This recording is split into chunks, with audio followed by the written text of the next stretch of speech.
Just It's another been Tuesday here, manic actually. Monday. What? You would have manic Mondays, I imagine.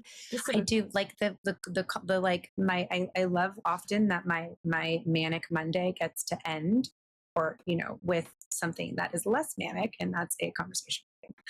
yeah. Strength And renewed is actually like really renewing for me at the end of a manic Monday. So there, which is great. Like calms your central nervous system down. it calms my central nervous system. I tell Gets you, you ready everybody should have amazing. a strength, a sources of strength renewal and a Mikki in their life, and you will be happier. Well, I'm super interested to dive into what you came to the sort of table with this evening with our conversation, because it isn't something that is as well accessed maybe, or it's not in my, like, I have a lot in my feed about health and wellness, and I notice in my feed from sort of people in the States, and particularly your neck of the woods, and in the podcast I listen to, there's a lot on peptides, and you've been noticing it more and more in your information as well. Peptides for health, essentially, and targeting women of our age group. I think that women are definitely getting targeted between the ages of 30 to like 50s. And I was telling you earlier that maybe a couple of years ago, and perhaps it's just some of these like places that kind of offer this whole all-in-one package of peptides are now either I'm just getting more of them in my feed or something. But I definitely didn't feel like a couple years ago I was like going to the like grocery store of peptides. You know what I mean? I like wasn't even on my radar. And that was only, maybe even a year ago, really. Like I feel like in the last year there is just so much emphasis on peptides, and probably, the most common one is GLPs, which are a form of a peptide. Yeah. But I feel, and tell me if I'm wrong here, but I feel like there's sort of two categories in which you would think as a woman that you would need to take peptides. And that would be either for weight loss and hormones. So is there other times in which you might be taking peptides? And then if so, when do I even know that I would need a peptide? Do I even want a peptide? Whatever. Such a great question. So as you said, like peptide propaganda is what it feels like. Yeah. So they're short chains of amino acids, just in case people don't know what a peptide is, like a little mini protein, if you like. And what they do is they act as signaling molecules in the body. So they turn on or off certain biological processes. They mimic hormones or growth factors. And this is where I feel GLP-1 sort of probably sits in that space as well. And they can also improve communication between cells. And, we already make a lot of peptides naturally: insulin, GLP-1, oxytocin. But scientists, they're isolating or synthesizing peptides that target very specific pathways for health, repair, and performance. And in a lot of cases, they are synthesizing these peptides in amounts that are much more than we would naturally produce ourselves. And they are elevated in our body if you take them for much longer than what we'd naturally have sort of available. And, you mentioned, Jess, what would we even take them for? So typically it's, as you said, hormones. So when hormones decline, or you mentioned weight loss. So when our metabolism changes, but also when our recovery slows as well. And probably personally, the first time I started being aware of hormones, thinking about peptides in this space, was listening to people talk about one called BPC 157. And this was a really well-known peptide used for helping accelerate recovery from injuries. And a lot of people were using it in that space. But there are a range of ones. And to your point, fat loss and metabolism, you've got your GLP-1 agonists like semaglutide, liraglutide, and many more as well. Yeah. There's a lot of these like kind of companies like MIDI or Joy Women's Wellness or whatever, and they're like kind of sending you, hey, like we'll do some labs real quick and some diagnostic tests on you, and then we'll kind of outfit you essentially with your like ready to go box of, Yeah. you know, peptide potions.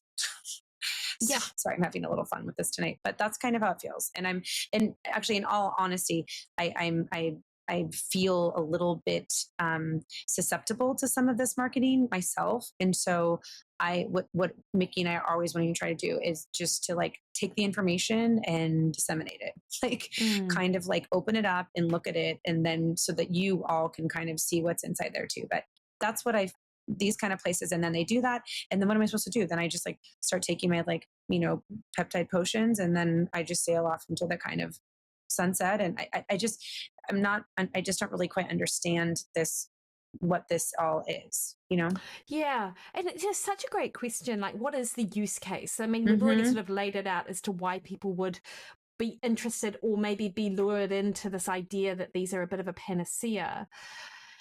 But it's like anything, isn't it? Like nothing by itself is going to is going to affect lasting and sustainable change. Like I suppose, if for example you have some challenges with, I don't know, like neurotransmitters, or you're experiencing hormone challenges that aren't related to fat loss, and maybe there are peptides which actually can assist with like hormonal support, like Kispeptin 10, or Mm-hmm. there's one called tesamorelin. Like maybe these are short-term things to put in, like someone might take an aspirin, or someone might take some, I don't know, I'm going to say antibiotic, and I know that not many people love antibiotics, neither do I, but I mean, they're there for a reason, short-term use. But then to support you through a particular time to then naturally sort of come off it. But I guess what I'm hearing from you is like, you can't see a map of how we That's it. might use these things, and in a way that supports health, but then allows you to sort of like just transition back to life without peptides. Well, that's completely the answer right there. That is, or I'm sorry, that's the question. And so, and all I'm really hearing is this could potentially be, well, I already know that it's probably a quick fix to weight loss. I'm certain that it'll help with weight loss, maybe in a lot of Definitely. cases. Yeah. And then, I don't know what it will do to regulate hormones. I think, I don't know that answer either, but I think exactly what you said. If there was a bit more of a roadmap right now, it just feels like unclear. You know what I mean? And then like, I'm not sure how much of these things are like covered by insurance. They say they are, but then typically they're not. So then these are like just out of pocket potion peptides that are approved. They're not illegal, but I'm like, we're taking them and then we're feeling some relief. But then what happens if the box is late, or you know what I mean, or you're off of it for a month, or something happens with your insurance, or it's only covered partial, and then you have to go off that. Like I just so then what? And I guess I just feel like it's unclear, and the roadmap feels like there isn't one. And so I guess in some ways I'm hoping we can have this conversation, or maybe there is a roadmap that we can help design for people, or maybe the plan is something a little over on this side. Maybe it's not the pre-packaged thing. It's maybe looking at it this way. Well, it's, when you look at some of the critiques around stuff like this, I mean, often what you hear, and I would say this is true, was interesting. Like most women of our age, like we sort of want some simple solutions. Like we don't want this added complexity, but we do and really what we do need dialed in is that foundational stuff, the sleep, the strength training, oh my God, protein, stress management. But if you don't have that dialed in, then the peptides are likely not to sort of provide any meaningful, long-lasting results, right? So definitely, you can't, I think that's the huge. best case scenario is if you're using these, you want to use them on top of an already like strong foundational support, because you might notice, and this is the reality too, is that you might actually be doing everything and still not seeing the results that you're after. So this is where the peptides can be super helpful. But just so you know, like for a lot of people, they are high cost. So like you said, like insurance may cover them, but if not, you may well be paying upwards of like $600 a month. For sure. And interestingly, if you look at the research, there's not a lot of research in women, actually. So there is a lot more, like peptide studies have been done on men rather than women, short-term studies, and potentially they're based on, and a lot of research is like this, which is great. It's based on those short-term outcomes like weight loss, but it doesn't look at sustainable weight loss. I mean, there are a few trials now with GLP-1. There are, and there is certainly trials to show that a lot of people do regain weight, but as I understand it, like if you account for some of those foundational habits, then actually they're a really helpful tool.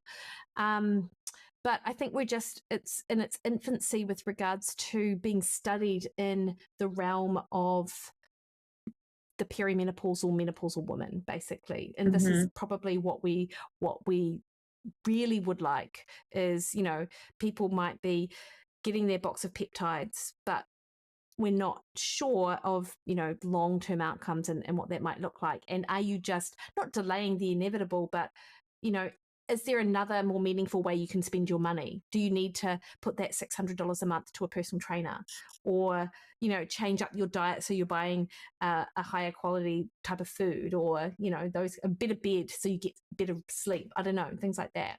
Well, I love that you always bring it back. I mean, you're like, you know, been doing this and studying this like for so long. And I love that you always kind of like you look at that, but then you always go back to these pillars, these sort of like really, you know, the people say like, you know, the basics never die. And I don't think that they do, you know what I mean? I think you just have to, they have to be there. Like the pillars have to be really hardwired in. The strength work has to be hardwired in, because, you know, what we do know, certainly on the GLPs, on the weight loss peptides, I don't really understand the other versions of these peptides. I know you mentioned a couple, but for the weight loss peptides, you do tend to eat less because you just, for a lot of reasons, sometimes one of the side effects is it just feels funny in your body. Like your digestion is slowing down a little bit. And so you just can't eat the same, your appetite's there, but you just are eating so much less. So, you know, I always worry for my clients that are on them that they're just not going to get enough, like nourishing, like foods, right? They're not going to eat enough protein, certainly, of course, you know, but they're just not going to get enough into like of the dietary requirements. And and then I think like energetically, that just kind of plays into like, well, you have then the energy to like focus on strength training while you're doing it. And I think you can certainly, but I think it's important to like recognize that you kind of need to do that, because at some point you'll either be on a maintenance version of this or you might be off of this. So, you know, and same thing, I guess, you know, the hormones, I don't even know what peptides you would take. I mean, I guess that would just be like estrogen and testosterone and progesterone, or is there another peptide that's supposed to help with hormones? Well, there are different peptides such as the Kisspeptin 10 that I mentioned that can assist with like hormone support. There's something else called tesamorelin, which is like growth hormone releasing, a hormone analog. But so there are, you know, and then also you've got ones which help with cognitive function. So neuropeptides for anxiety and focus, which is something else that, you know, particularly as you go through perimenopause and things like that, you can get an uptick in your you can get not a down regulation, but GABA is our calming hormone in our brain, and there may be a change in that GABA, in the amount of GABA to glutamate ratio, and glutamate is a neurotransmitter which is the sort of sparks anxiety and things like that. But also progesterone really helps, and so one of the key hormones for women in perimenopause is to chat to their doctor about progesterone, because aside from all of for any other reason, it can be really sort of calming for the brain. But, you know, what I think is super important is regardless of whether people take, if they do take GLP-1 type, either peptides or actual like Ozempic or the other weight loss drugs that they'd get through their doctor and not through, these clinics like the Joy Wellness Clinic or Women's Wellness Clinic or whatever, is that you can't just wait until you finish taking them in order to put these lifestyle habits in place, because lifestyle habits is all about reps. You just got to get those reps on the board.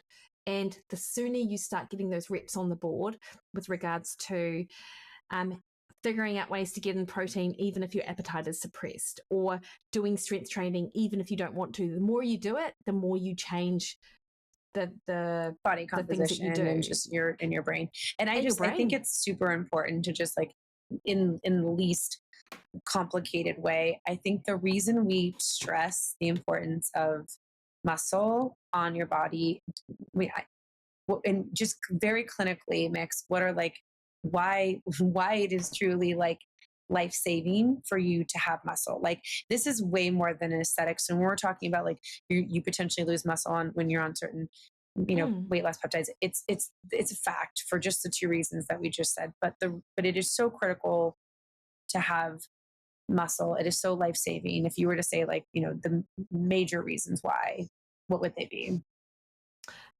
So my two avenues, one would be metabolic health, because when you have more muscle, you've got more of a reservoir for glucose to be disposed in. So you're protecting your body from from having elevated blood sugars, which leads to mitochondrial damage and vascular damage and cardiovascular disease and a whole host of those things. But the other primary reason would be because muscle and bone are so intricately tied, and we need to be strong and resilient as we age to prevent us from like breaking bones and preventing that sort of like lack of function and just lack of activity that can come when you don't have muscle.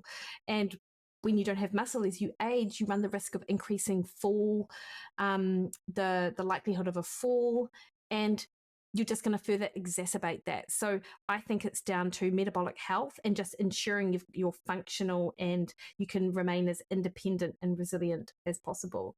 Metabolic, when we say metabolic health, what does that, I mean, I always think like easiest way, I always describe it as like, it just helps like your organs and your digestive system just run more efficiently. Is there another way, like when you're thinking about metabolic health, that you would just like describe it to somebody? Yeah, I do. Metabolic health is basically the foundation of all health. Yep, so that's right. because elevated blood sugar is toxic to the body. And over a long period of time, you are accelerating aging, DNA damage, you are impacting on levels of inflammation, you're changing your hormone response, you are turning fat cells into sort of more inflammatory sort of fat cells because they get glycated, which just means that they glucose attaches to other tissues. I haven't said that properly, but that's essentially what it is. Yeah. Yeah, and you get damaged proteins. And so all of this stuff actually leads to disease. What did you say was toxic to the body? Blood sugar, elevated blood sugar. So muscle actually helps regulate blood sugar.